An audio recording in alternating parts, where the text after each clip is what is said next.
What is up, Earthnoids and Spacenoids? I am just a simple new type.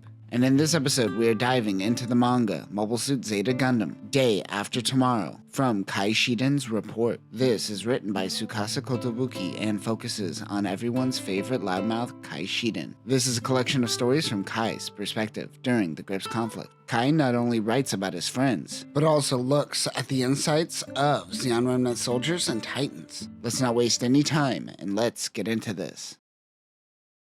Report 0, Silver Fox. Kai Shiden walks into a bar and asks for vodka, pours him a drink, and a man next to him tells him to leave when he is finished. He says they are in the same kind of work. Kai could tell that he is Titan High Command by the smell alone. He tells him that he is a Federation informant. He is in the city and has some Zeon remnants. His job is to lure them out for the Titans. He talks about the Silver Fox, a white Zaku. The informant says these are all just cowards who ran away during the Battle of Odessa. Word has it that the Silver Fox has a kid too. The bartender is getting nervous. He mentions the man would have a shot left arm. There is a Matroska doll on the top shelf. He tells the bartender to bring it down with his left arm. He thinks he's the Silver Fox and reaches for his gun. Kai interrupts and says, "What milk is fromage de chèvre made of?" The informant says, "You idiot, fromage de chèvre is made specifically with goat's milk." You idiot. But Kai notes that goats need to be near a source of limestone, and they are in the mountains of Russia. Is that true? Any goat farmers here? Which means this is made with cow's milk, not goat's milk. The informant is amazed as it tastes like goat's milk. Nice, this is a food manga apparently. The informant sees that a Zeon remnant is not different than him,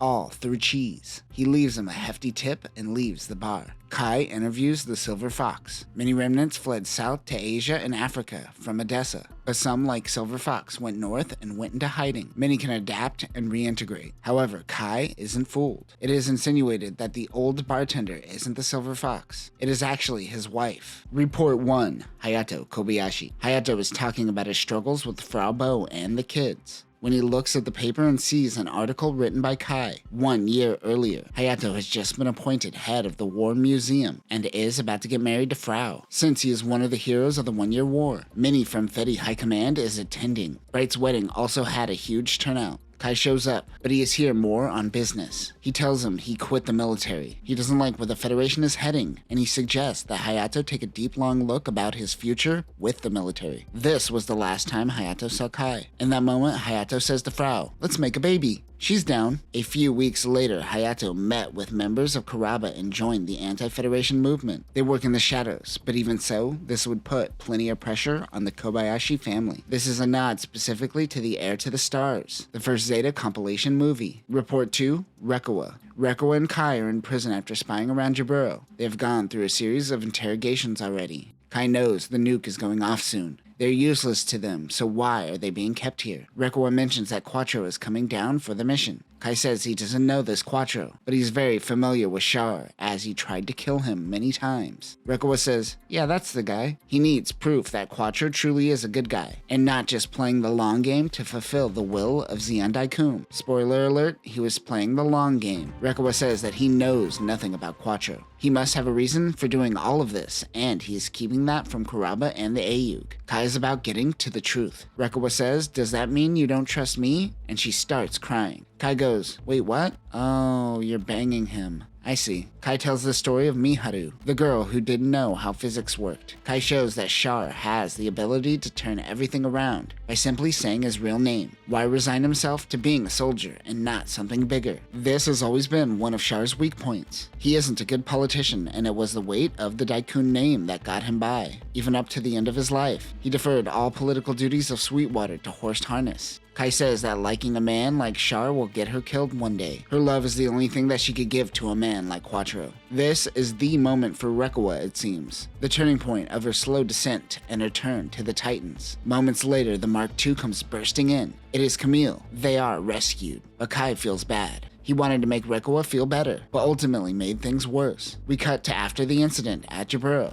Kai tells Recoa that he is leaving. He can't work with Char in his current form, but next time they meet, he wants to take her out to dinner. If you read Zeta Define, they make it seem like there is something going on between Kai and Recoa. This manga says yes, absolutely, there is something between Kai and Recoa. Report 3, Beltorchika Irma. Kai is communicating with Hayato. They are heading to Hikari to refuel after they bailed Amado out of his house arrest. Kai sees an old biplane pass by. Beltorchika lands. She says her plane is a replica Beechcraft from 1938, which would most likely make this a Beechcraft Model 17 Staggerwing, or the Beechcraft UC-43. Kai meets Beltorchika. This is before she flies to meet with the Aldumla. She is excited to meet Amado as he is the hero of the 1-year war, but Kai says it takes an army to win a war. Over the past few years, Amado has been suffering more extreme PTSD. In his current state, he can't pilot a mobile suit. Beltorchika tells the story of seeing Amado on TV and how it helped her in her time of need. This time around, she is going to help him. This is the same story she tells Kika and Gundam Pulitzer.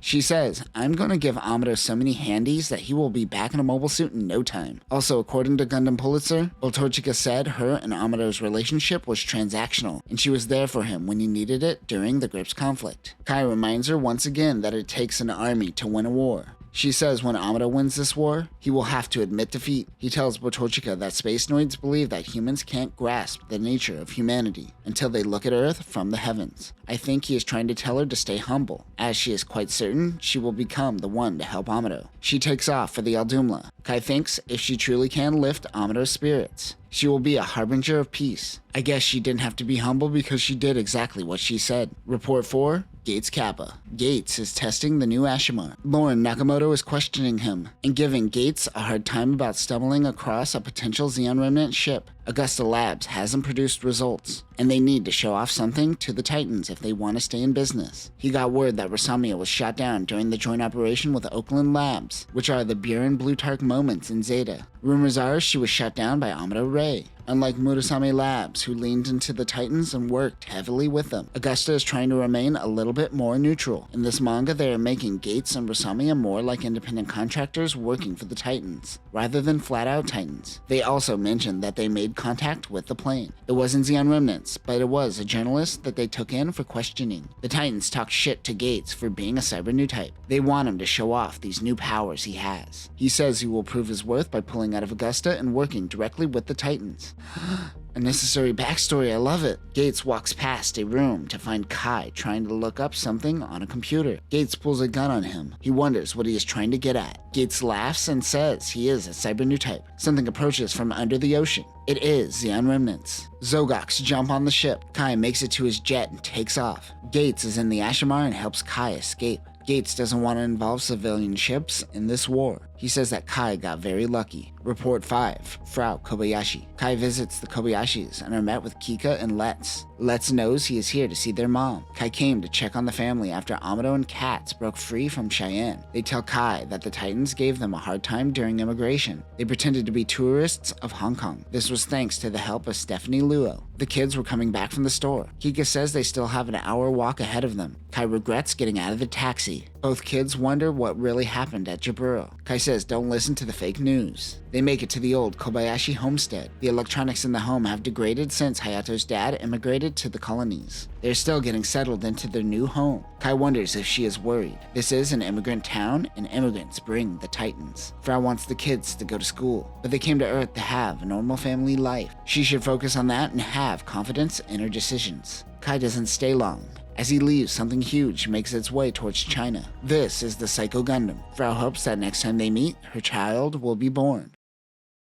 And that will do it for this episode. I really enjoy these snippets that show some insight around the Gryps conflict. The Kai and Recoa ship is probably the biggest thing to come out of this. Kai also writes about Zeon during these events, though most reports are mainly his friends. Next time, Kai will meet Namikar. He becomes a prisoner once again, and he heads to Hong Kong to meet with Mirai and a little terrorist. But that will do it for now, new types. Remember, Char cares about Amado so much, he didn't even realize Kai and Recoa were doing things.